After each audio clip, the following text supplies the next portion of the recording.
আপনারা যারা বাংলাদেশের রাজনীতি নিয়ে খোঁজখবর রাখেন, তারা সবাই জানেন যে এই যে ২০২৫ সনের জুলাই এবং আগস্ট মাস, এই সময়ের মধ্যে বিশেষ করে আগস্ট মাসের ৫ তারিখের আগে জুলাই চার্টার ঘোষণা করা হবে এবং এটা নিয়ে যারা আন্দোলনকারী তারা রীতিমতো একটা জীবন-মরণ সমস্যার মধ্যে রয়েছেন। একদিকে এই জুলাই চার্টার যেন ঘোষণা করা না হয়, এজন্য সরকারের বিভিন্ন যে পক্ষ রয়েছে এবং রাষ্ট্রযন্ত্রের বিভিন্ন সংগঠন রয়েছে তারা এবং বাংলাদেশে যে ক্ষমতার বলয় রয়েছে সেই বলয় তারা চাচ্ছে যে এই জুলাই সনদটি না হোক। তারা চাচ্ছে যে এই মুহূর্তে যেভাবে সরকার চলছে, জোড়াতালি সরকার, এবং এই জোড়াতালি সরকারের ভয় রয়েছে, আতঙ্ক রয়েছে। এর কারণ হলো ইতিমধ্যে সরকারের বিরুদ্ধে যে গুরুতর অভিযোগ তারা সংবিধান লঙ্ঘন করেছে পদে পদে। দ্বিতীয় অভিযোগ হলো তাদের প্রতিপক্ষ যারা সরকারের প্রতিপক্ষ তারা বলার চেষ্টা করছেন যে এই সরকারের যে শপথ গ্রহণ এটি কোনো নিয়ম মেনে হয়নি। এই সরকারের বৈধতা, আইনগত ভিত্তি ইত্যাদি নিয়ে নানা রকম প্রশ্ন রয়েছে এবং এই সরকারের যে শক্তিমত্তা, সেই শক্তিমত্তা নিয়ে নানা রকম প্রশ্ন রয়েছে। কেউ সেনাপ্রধানের সঙ্গে ডক্টর মোহাম্মদ ইউনূসের দূরত্ব, ক্যান্টনমেন্টের সঙ্গে যমুনার দূরত্ব, আবার ডক্টর মোহাম্মদ ইউনূস এবং তার যে সরকারি অফিসের সঙ্গে রাষ্ট্রপতির দূরত্ব, রাষ্ট্রপতিকে নিয়ে ত্রিমুখী কথাবার্তা যে তিনি এখনও ভারতের হয়ে কাজ করছেন, আওয়ামী লীগের বিশ্বাসভাজন আস্থাভাজন হিসেবে তিনি সেখানে বসে আছেন এবং আওয়ামী লীগের পক্ষে যে কোনো সময় রাষ্ট্রপতির পদ পদবি ব্যবহার করে তিনি যে কোনো অঘটন ঘটাতে পারেন, এই ভয় সরকারের যারা লোকজন তাদেরকে তাড়া করছে।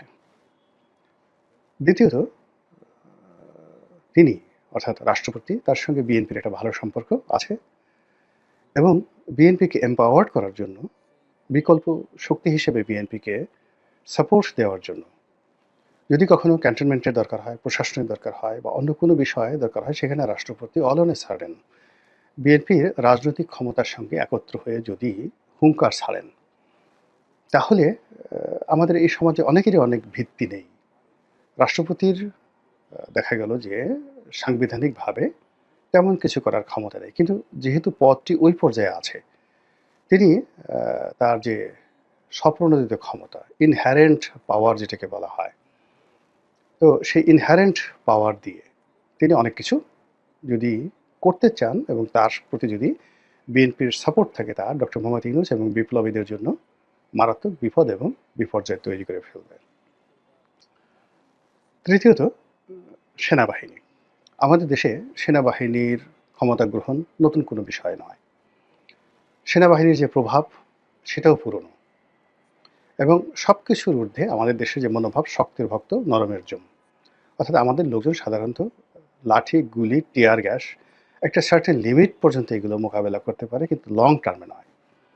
ফলে যে আফগান জাতি যারা বছরের পর বছর, যুগের পর যুগ, যে অ্যারাবিয়ান পেনিনসুলারের যে সকল জাতি, সেটা সিরিয়া বলেন, লিবিয়া, কুয়েত, তারপরে সৌদি আরাবিয়া, এদের রক্তের মধ্যে ইরান, মানে শত শত বছর ঘৃণা করার, লড়াই করার, ভালোবাসার একটা ধারাবাহিকতা রয়েছে তাদের রক্তে। কিন্তু আমরা খুব সহজে ভালোবাসি, খুব সহজে ঘৃণা করি, খুব সহজে কেঁদে ফেলি, খুব সহজে আবেগপ্রবণ হয়ে পড়ি, আবার খুব সহজে দৌড় মারি। একদম এমন দৌড় যে ভয় যদি একবার পাই, শরীরে যতক্ষণ শক্তি আছে ততক্ষণ পর্যন্ত আমরা দৌড়াতে থাকবো। তারপরে যখন শক্তি ক্ষয় হয়ে যাবে তখন পিছনের দিকে ফিরে দেখার চেষ্টা করবো কেন দৌড়ালাম। এই হলো আমাদের ক্যারেক্টারিস্টিক্স। এটা ৫,০০০ বছর আগে যেমন ছিল এখন তেমন আছে। ফলে সেই দিক থেকে সেনাবাহিনীর হাতে যে ক্ষমতা রয়েছে, অস্ত্র রয়েছে, সেগুলোকে ভয় না পাওয়ার কোনো কারণ নেই। সেই ভয় সরকারও পাচ্ছে, সবাই পাচ্ছে। এবং এখানে সেনাবাহিনীর যে কর্মকাণ্ড গত ১০ মাসে খুবই, যাকে বলা হয়, রহস্যজনক। আপনি তাদেরকে সরাসরি দায়ী করতে পারবেন না গত ১০ মাসে, আবার তাদেরকে ধন্যবাদও দিতে পারবেন না। তাদেরকে বকাও দিতে পারবেন না, প্রশংসাও করতে পারবেন না। বেহেশত এবং দোজখের মাঝামাঝি তারা এমন একটা অবস্থানে আছেন যে তারা যা চাচ্ছেন এ যাবৎকালে সবই হচ্ছে, কিন্তু কোনোটার দায়-দায়িত্ব তাদের নেই। দায়-দায়িত্ব কার? বিএনপির চাঁদাবাজি করে। দায়-দায়িত্ব কার? চরমোনাইর, সে বিএনপিকে গালাগালি করে। দায়-দায়িত্ব কার? জামাতের, সে সরকারকে সহযোগিতা করে। দায়-দায়িত্ব কার? এনসিপির, তারা নতুন একটা রাজনীতি করার চেষ্টা করছে। দায়-দায়িত্ব কার? ডক্টর মোহাম্মদ ইউনূসের, তিনি রাষ্ট্র পরিচালনা করছেন। সেনাবাহিনী এখানে সাত ধোয়া তেঁতুলের বিচি, এরকম একটা অবস্থায় রয়ে গেছে। তো এরকম এখন যে অবস্থা, এই অবস্থা তো এমনি এমনি হয়নি। সেখানে যারা আছেন সেনা সদরে, তারপরে ডিজিএফআইতে, এরপরে সেনা গোয়েন্দা সংস্থা তাদের যে আলাদা রয়েছে ৩ বাহিনীতে, তারা এই যে তাদের যে অবস্থানটা ১১ মাস ধরে ধরে রেখেছেন, এখানে বুদ্ধি আছে, পরামর্শ আছে, কৌশল আছে এবং পরিকল্পনা রয়েছে। তো এই যে একটা হ্যাফহ্যাজার্ড অবস্থা আমি যা বললাম, সেখানে সরাসরি দুটো পক্ষ একেবারে ডাইরেক্ট। একটা হলো যারা এই বিপ্লব করেছেন, হাসনাত, সার্জিস, মাহফুজ, আসিফ মাহমুদ, সজীব ভুঁইয়া, তারা একটা গ্রুপ একেবারে সরাসরি, যারা এখন এনসিপি রাজনীতির সাথে জড়িত, তাদের জীবন মরণ অস্তিত্ব সবই এই বর্তমান সফলতার উপর নির্ভর করে সরকারের। ২ নম্বর হলো যে তারা ইতিমধ্যে বুঝে গেছে, এনসিপি বুঝে গেছে যে আগামীতে যারাই ক্ষমতায় আসুক, মানে সেটা দলটি যদি বিএনপি হয়, তাহলে তাদের পিঠের চামড়া থাকবে না, এটা তারা বুঝে গেছে। ৩ নম্বরে যেটা আছে সেটা হলো ডক্টর মোহাম্মদ ইউনূস এবং তার যারা উপদেষ্টা মণ্ডলী, এবং এই উপদেষ্টা মণ্ডলীর মধ্যে আবার ২ থেকে ৩টা গ্রুপ আছে। একটা আমলা গ্রুপ, একটা বিদেশি গ্রুপ, মানে বিদেশে ছিল তারা এসেছে তারা, আর একটা এনজিও গ্রুপ। এই ৩টে গ্রুপের কেউই নিরাপদ নন। সবাই ইতিমধ্যে অসংখ্য শত্রু তৈরি করে ফেলেছেন এবং তারা তাদের সারা জীবনের যে অর্জন, সেই অর্জন তারা হারিয়ে ফেলবেন। যেমন ধরুন সেই ব্রিগেডিয়ার সাখাওয়াত। তো ব্রিগেডিয়ার সাখাওয়াত 111-এর একজন কুশীলব ছিলেন। তো সেই 111-এর কুশীলব হিসেবে তিনি ওই সময় বিএনপির অফিসে তালা দেওয়া, আওয়ামী লীগকে ক্ষমতায় আনা এবং ১/১১ সরকারের সঙ্গে বিএনপির যত দূরত্ব, ইনক্লুডিং তারেক রহমান সাহেব এবং বেগম জিয়াকে মাইনাস করার ক্ষেত্রে নির্বাচন কমিশন যে ভূমিকা পালন করেছে, এবং বাংলাদেশের স্বাধীনতার পরে কোনো নির্বাচন কমিশনার ব্রিগেডিয়ার সাখাওয়াতের মতো এত ক্ষমতাধর, এত প্রভাবশালী ছিল না। এবং গত ১৫টি বছর ধরে আওয়ামী লীগের জমানাতে তিনি কোনো ক্ষমতাধর না হয়েও যেভাবে ক্যান্টনমেন্ট, তার নিজের ব্যক্তিগত প্রথম আলো এবং দেশি বিদেশি যে চক্র রয়েছে তাদের মধ্যে তিনি যেভাবে তার দাপট বজায় রেখেছেন, এটা বিএনপিকে প্রতিটা মুহূর্তে শুধু খুঁচিয়েছে। খেজুরের কাঁটা দিয়ে আপনার চোখ যদি খোঁচানো হয়, তাহলে আপনার যে বেদনা হয়, তদ্রূপ সেই ১/১১ থেকে আজ অবধি ব্রিগেডিয়ার সাখাওয়াত সাহেবের কথা, আচরণ, তার লেখনী, তার পোশাক, আশাক, যা কিছু, এটা বিএনপির সর্বস্তরের লোকের চোখে এমনভাবে টাটানি শুরু করেছে, বা continuous tense, present perfect continuous tense, যেটা দেখার কারণে তারা সেই ২০০৬ থেকে আজ অবধি এই ভদ্রলোককে দেখলেই তাদের চোখে ব্যথা করে। এই ব্যথাটার সঙ্গে আপনার চোখে যদি তরতাজা খেজুরের কাঁটা দিয়ে খোঁচা দেওয়া হয়, তাহলে আপনার যেভাবে মানে আপনার ব্যথা লাগবে, অথবা আপনাকে যদি পিঠমোড়া করে বাঁধা হয় এবং যে আপনাকে যদি বলা হয় এখন খেজুরের কাঁটা দিয়ে আপনার দুটো চোখ সুন্দর করে তুলে নেওয়া হবে, তখন আপনার মধ্যে যে আতঙ্ক তৈরি হবে, ব্রিগেডিয়ার সাখাওয়াতকে ঠিক ওইভাবেই তারা ভয় পায়। কাজেই ব্রিগেডিয়ার সাখাওয়াতের ভবিষ্যৎ কী? বিএনপি যদি ক্ষমতা আছে, যেখানে 100% বিএনপি ক্ষমতায় আসবে নির্বাচনের মাধ্যমে। তো এখানে বিএনপি যেভাবে বসে নেই, ব্রিগেডিয়ার সাখাওয়াত সাহেবও সেভাবে বসে নেই। ফলে কি হচ্ছে, আমরা যা কিছু দেখছি তার বাইরে আরও ইতিহাস আছে। আমরা যা কিছু দেখছি তার বাইরে অনেক গল্প আছে। আমরা যা কিছু শুনছি তার বাইরে অনেক কবিতা আছে। এবং তেমনি একটি কবিতার নাম হলো এই জুলাই আগস্ট বিপ্লবের চার্টার। যারা এই বিপ্লবের অংশীজন, সেটা পিনাকি ভট্টাচার্য বলেন, সেটা ফরহাদ মাজহার বলেন, সেটা প্রথম আলোর সরি আমার দেশের সম্পাদক মাহমুদুর রহমান সাহেব বলেন, সবারই ১ নম্বর দাবি যে জুলাই আগস্টের বিপ্লবের একটা চার্টার তৈরি করতে হবে এবং সেই চার্টার অনুযায়ী সরকার পরিচালিত হবে।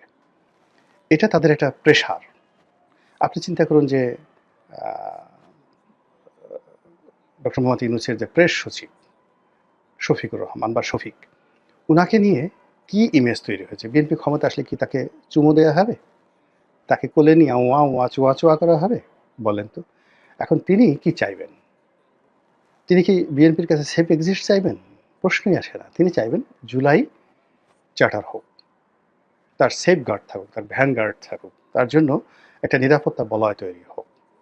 তো এই যে জুলাই চার্টার নিয়ে যে কথাবার্তা হচ্ছে এই জুলাই মাসে পক্ষে এবং বিপক্ষে, তারই প্রেক্ষিতে এই সময় সবচেয়ে আলোচিত এনসিপি নেতা জনাব হাসনাত তার একটা বক্তব্য, যেটিকে আমি শিরোনাম করেছি এবং আমার ফেসবুকে সেটা শেয়ার করেছি। তিনি বলেছেন যে এটা আমাদের যাকে বলা বেঁচে থাকার রক্ষা কবচ, এটা কোনো কবিতা নয়, মানে জুলাই। তখন আমি বললাম যে আমি একমত। তো আমি এই জন্য এই ভিডিওটা করছি যে এখানে যারা আছেন, হাসনাত সার্জিস থেকে শুরু করে যারা, তাদেরকে যদি বেঁচে থাকতে হয়, তাদের অস্তিত্ব যদি বজায় রাখতে হয়, তাহলে তাদেরকে অবশ্যই জুলাই চার্টার লাগবে। এর কোনো বিকল্প নেই। নির্বাচন আজ হলো, কাল হলো, তাতে তাদের কিচ্ছু আসে যায় না। এনসিপি হলো না হলো কিচ্ছু আসে যায় না। এনসিপি জিতলো বা হারলো কিচ্ছু যায় না, তাদের আসে যায়। এনসিপি ক্ষমতা থাকলো বা ডক্টর মোহাম্মদ ইউনূস ক্ষমতা আরও ৫ বছর থাকুক বা না থাকুক, তাতেও তাদের কিছু আসে যায় না। এদের সবার বয়স ৩০-এর নিচে। তো এই যারা বিপ্লবী, তাদেরকে যদি প্রতিহিংসা থেকে বাঁচাতে হয়, ফাঁসির মঞ্চ থেকে তাদেরকে বাঁচাতে হয়, তাদেরকে যদি তাদের প্রতিপক্ষর ক্রোধ থেকে, রোষানল থেকে বাঁচাতে হয়, তাদেরকে যদি পরাজিত শক্তি অর্থাৎ আওয়ামী লীগের রোষানল থেকে তাদেরকে বাঁচাতে হয় এবং তাদেরকে বিজয়ী শক্তি আগামী দিনের যারা ক্ষমতা লাভ করবেন তাদের বৈষম্য থেকে, তাদের রোষানল থেকে বাঁচাতে হয়, তাহলে তাদেরকে রক্ষা কবচ হিসেবে এই জুলাই চার্টার তাদের লাগবেই। এখন এটা নিয়ে সমস্যা কি? সমস্যা হলো যে জুলাই চার্টার হওয়ার সঙ্গে সঙ্গে এই সরকারের ক্ষমতা এটা চে গুয়েভারের মতো হয়ে যাবে, চে গুয়েভারার মতো হয়ে যাবে। আচ্ছা, আপনারা যারা চে গুয়েভারের ক্ষমতা সম্পর্কে ধারণা করতে পারেন না, তাদেরকে সহজভাবে বলি, তাদের ক্ষমতা হয়ে যাবে ফিদেল ক্যাস্ট্রোর মতো। তাদের ক্ষমতা হয়ে যাবে যাকে বলা হয় বিপ্লবী যে সরকার ভ্লাদিমির লেনিন রাশিয়াতে বিপ্লবের পর করেছিলেন তার মতো। তাদের ক্ষমতা হয়ে যাবে নেপোলিয়ন বোনাপার্ট যখন সেই যে রুশ বিপ্লবের ১৭ বছর পরে তিনি যখন আবার নতুন আরেকটা বিপ্লব করলেন, দ্য সেকেন্ড রেভলিউশন। তো সেই সেকেন্ড রেভলিউশনের পরে নেপোলিয়ন বোনাপার্টের যে ক্ষমতা, ঠিক তদ্রুপ ক্ষমতা হয়ে যাবে তাদের।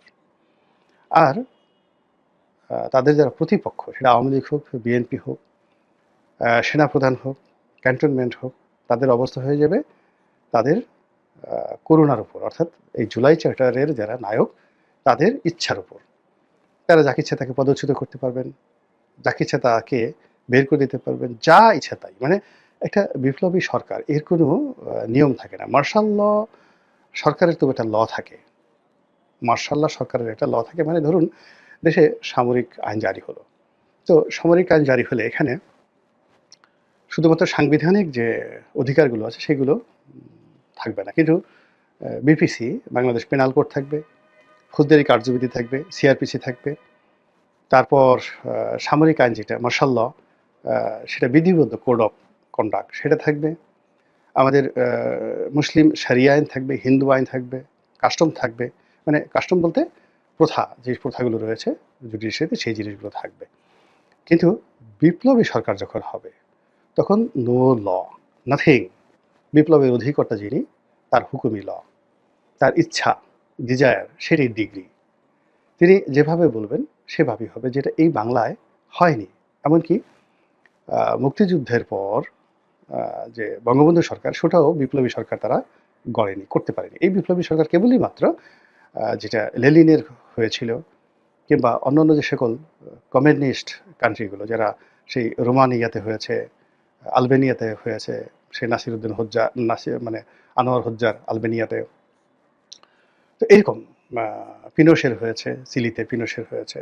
তো এরকম একটা বিপ্লবের পরে বাংলাদেশে যে একটা নতুন সরকার গঠন হবে, সেই সরকারে ডক্টর মোহাম্মদ ইউনূস তিনি প্রধানমন্ত্রী হবে না রাষ্ট্রপতি হবে, তার ক্ষমতার কাল কত, মেয়াদ কত, এগুলো নিয়ে এখন যে আমরা যে কথাবার্তা বলছি, এই কথাবার্তা বলার আগেই আমাদের দাঁতগুলো যদি কেউ খুলে ফেলে, কেউ একটা উফ শব্দ করতে পারবে না। তো এরকম একটা জায়গা তৈরি করার জন্য এই জুলাই, আগস্টে অর্থাৎ আগস্টের ৫ তারিখে টার্গেট করে এক পক্ষ চেষ্টা করছে করার জন্য, আরেক পক্ষ চেষ্টা করছে সেটা না করার জন্য।